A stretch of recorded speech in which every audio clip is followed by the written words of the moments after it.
Here we are, ladies and gentlemen. We are in Eugene once again with our 1-ton truck. We're going to be towing or transporting this beast of a unit here going to Montana, Bozeman, Montana. It's 13.6 tall. Kind of looks a little tall the way it sits, but it's 13.6 tall. It's 30 feet long. It's about 14,000 pounds, maybe a little less depending.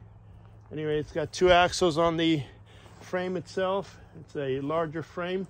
We're gonna have to do some readjusting the hitch itself so that way it lowers down so it stays balanced. Right now it's sitting a little twisted or tilted this way. This is higher. The tongue is higher than the rear. Anyway, the unit itself is manufactured here in Eugene, and it's going to be delivered to Bozeman, Montana, with a partial drop in Boise and reassignment to a new driver that we have there, who's going to make the complete delivery. Anyway, this is kind of what it looks like. It's a little dirty. It's been sitting here for quite a bit of time. We're going to connect to it and make certain that the lights work, make certain that the axles, the torqued wheels are torqued, the lug nuts, the tire pressures is good. Look for any loose or free materials such as vents or hanging items underneath, especially the landing gear. We're going to adjust those. But otherwise, it looks like a pretty nice unit. Whoever's going to own it, or whoever the owner is, and we'll make the safe delivery to Montana. What we have to do is obviously disconnect the binders here. Make sure that they're loose. We took off the chain that locks and lags this hitch assembly here, the insert. We're going to drop the insert down a couple of drops, so that way it comes in leveled with the coupling device here. You always want to have a level unit. The unit has to always be at its best when it's traveling, because that's just how it needs to be. So if you don't have the unit leveled, then you're going to find rough rides. You know, when you're going to be on the road, the unit will move around, bounce around. You're going to have a bunch of different issues going down the road. So you want to level it as best as you can. You don't want to put too much weight on the tongue or on the ball itself. So if it's sitting flat while traveling and it's leveled on both sides, looks straight, then it'll give you a balanced ride on the road. So here I am now taking these bolts off and the connector, lowering it down a degree or 2. Actually, in this case, is going to be, I believe, we're at 2 increments. That means that we want to make certain that we are having a little bit of debris inside. I should have cleaned it up inside the bolt thingamajig, but that looks kind of where it needs to be. So because it's a little dirty, the coupling itself needs a little help. So to do that,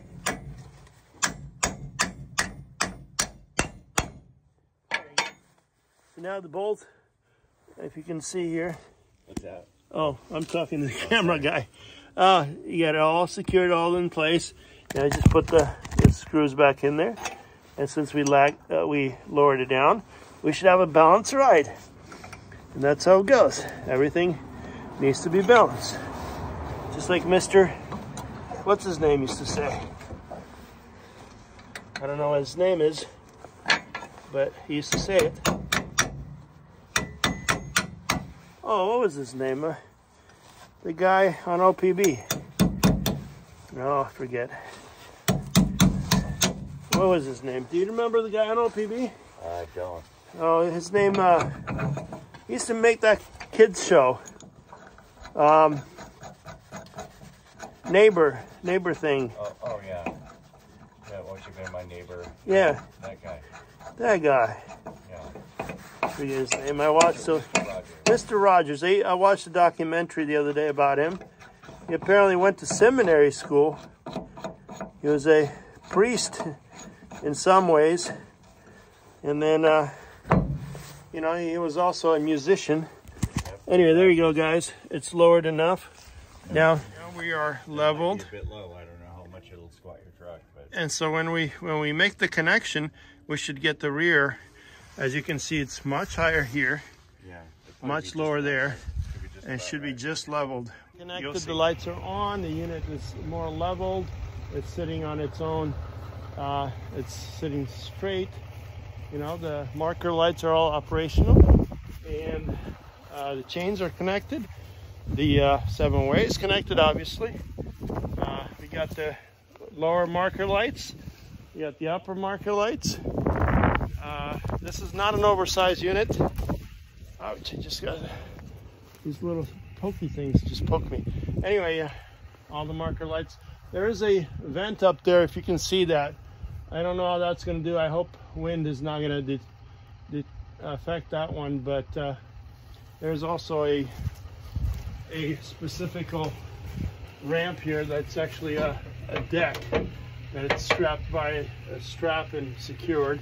We're going to double check on that once we get back on the road as well. We've already checked the tires, the tire pressures. We checked the lugs themselves. They're torqued to 100 psi. So tires are 65s. One of it is a little more overinflated. The unit's drag chains are crisscrossed. We've got the ball hitch, it's a 2 5/16 ball hitch adapted, and we've got the counter bars themselves, or the counterweight, not necessarily for this unit, but anyway, we have them there just in case additional support is needed. The unit is closed. I got to do the bill of lading paperwork for the release. Otherwise, we're going to get up on the road and take this to Idaho. We're at a scale station. It's open and free for public to use. We're going to come across this to see what we're going to weigh on the Montana load in combination between the truck and the trailer. So front steer is reading 4,200 or 4,100, 4,000, almost 4,100. We're going to do the drives. The weight of the drives is 9,900 pounds. You can see that, the drive. And then we're going to see what the trailer weight is here in a second. As we get the 2 axles on there. 6,900 pounds is what I read there. It said 60, let's see, go back, 6,950. 7,000 pounds on the trailer axle, so that's not bad. Considering there's 2 axles, we should be, 14,000 pounds. But, that along with the weight of the drive, which I'm going to go back. So we're 7,000 on the rear. I'm going to go back and get the actual weight of the drive. 9,850. So 7,900. And steers again. We're going to come back to, oops, there we go, 42. Let's see, go back to it. 42. I rang up there. I guess I went backwards too far. I need to make sure I stay on the scale. 41. Looks like we're 4,150. So 4,150, 9,000, and 7,000 is the total weight, which makes it, let's see, 7 plus 9 with 16,000 pounds and 44,000. So again, 7 plus 9 is 16 plus, so we're 20,000 pounds and 21,000 pounds total gross vehicle weight rating between the 2, truck and trailer.